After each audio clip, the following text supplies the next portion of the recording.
Welcome to Burlap Teachers. Enjoy the video. You start by making the host and client ready. Update GPU drivers and confirm your OS recognizes each display. Once done, open Citrix Workspace and enable the multi-monitor option under Display Settings, then reconnect the session. Make sure your monitors are arranged logically in the OS display panel so cursor travel matches physical layout. This alignment prevents workspace window snapping issues. After enabling, launch your Citrix session to begin mapping remote displays to the monitors you configured locally. You now refine how the Citrix session uses each screen.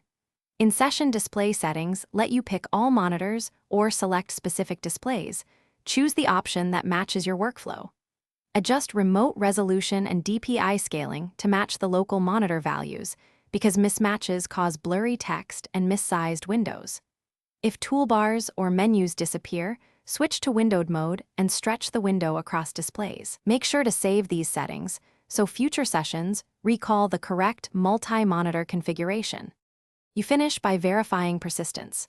Reconnect and confirm each remote desktop appears on the intended monitor. If a monitor is missing or flickers, reboot the client, then reconnect. Many issues clear on restart. Make sure third-party display managers or GPU pass-through settings aren't interfering, and check Citrix policies that limit simultaneous monitors.